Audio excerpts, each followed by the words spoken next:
Let's face it, the threat of hydrogen bomb warfare is the greatest danger our nation has ever known. Enemy jet bombers carrying nuclear weapons can sweep over a variety of routes and drop bombs on any important target in the United States. The threat of this destruction has affected our way of life in every city, town, and village from coast to coast. These are the signs of the time.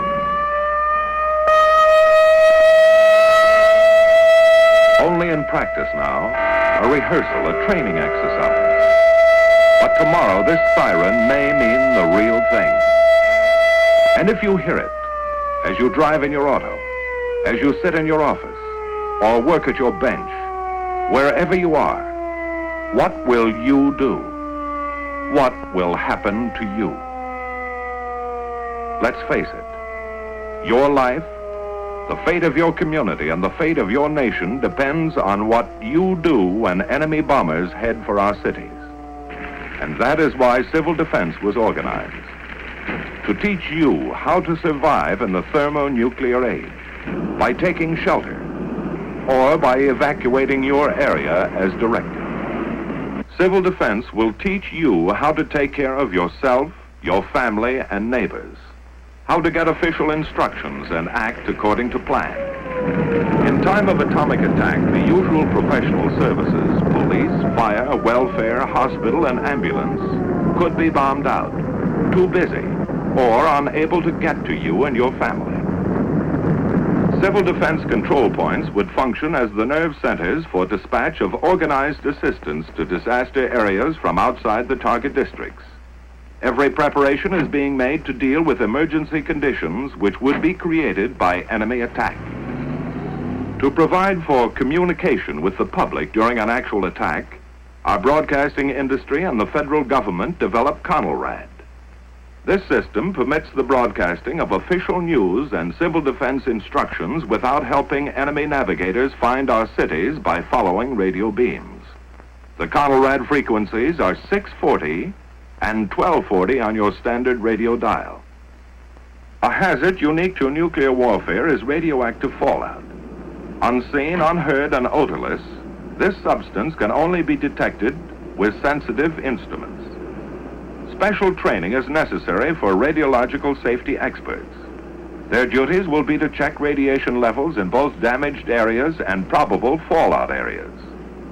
When sufficient warning time can be obtained by early detection of approaching enemy aircraft, withdrawal from key target cities or fallout areas may be ordered by local civil defense authority.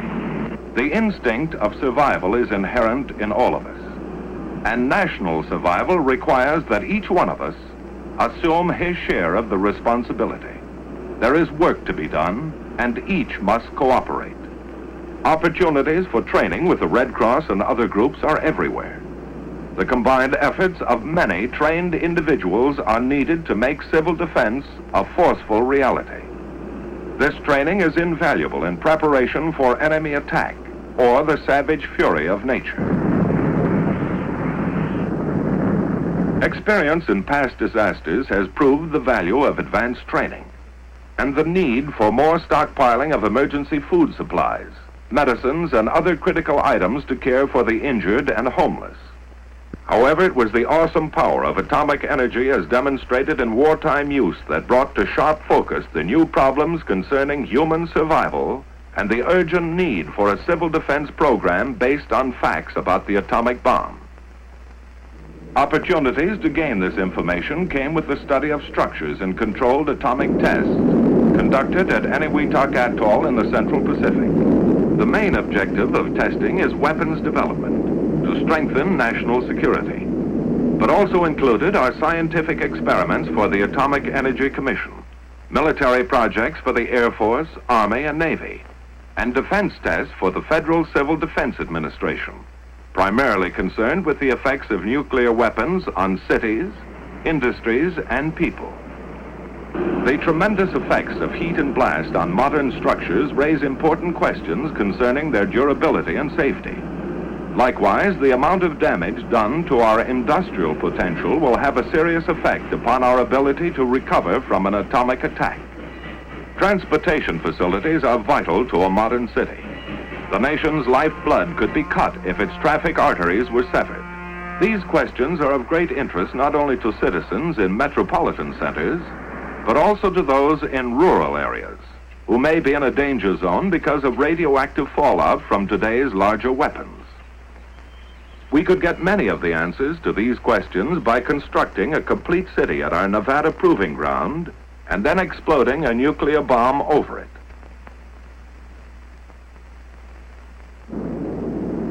We could study the effects of damage over a wide area, under all conditions, and plan civil defense measures accordingly. But such a gigantic undertaking is not feasible. Instead, we build representative units of a test city, with steel and stone and brick and mortar, with precision and skill, as though it were to last 1,000 years. But it's a weird, fantastic city, a creation right out of science fiction.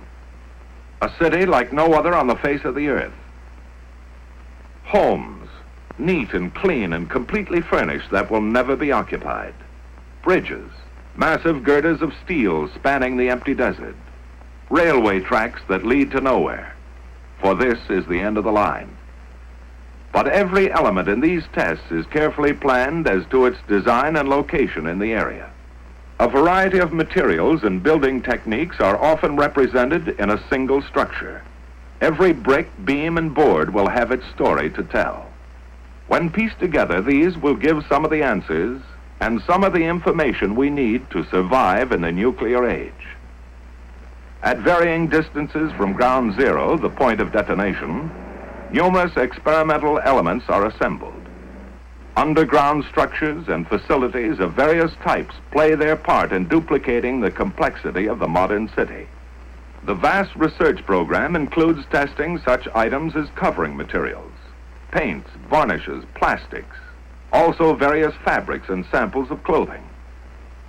On the outskirts of our test city, a synthetic forest has been erected to determine the protective value of foliage and trees. To give us a ringside view of the event, high-speed cameras stand like lonely sentinels, ready to photograph the hurricane of fury.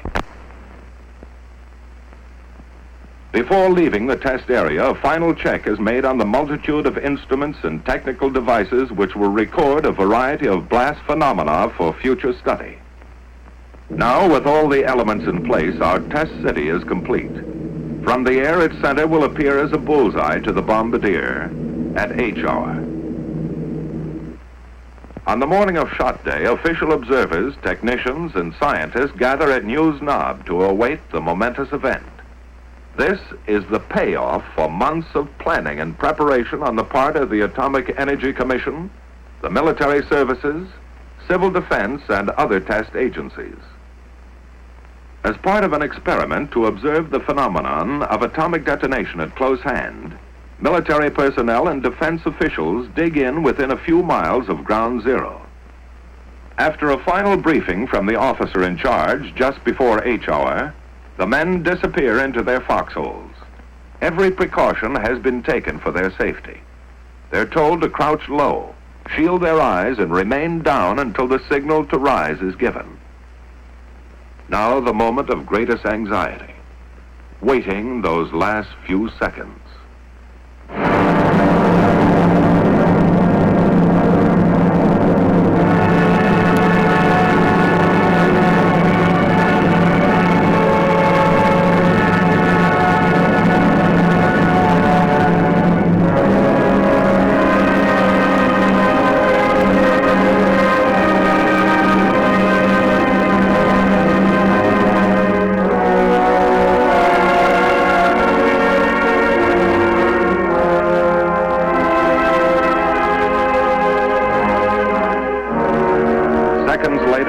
Wave reaches the trenches.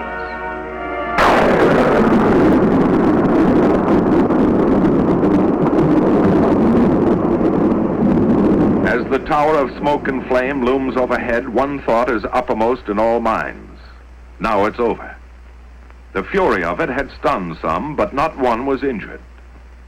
High above, the smoke ring, puffed by atomic breath, rises skyward, watched by the men who had faced it. A scouting party takes the first look at the scattered wreckage of the test city.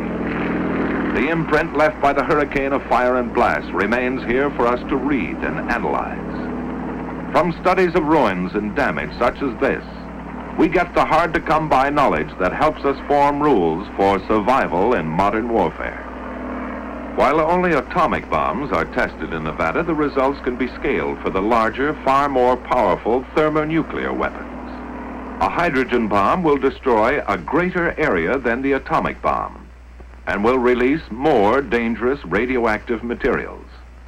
But the problems of rescue caused by blast and fire along the periphery of damage remain the same. In these fringe areas, civil defense training can save many lives, lessen damage from secondary fires, and help establish emergency facilities.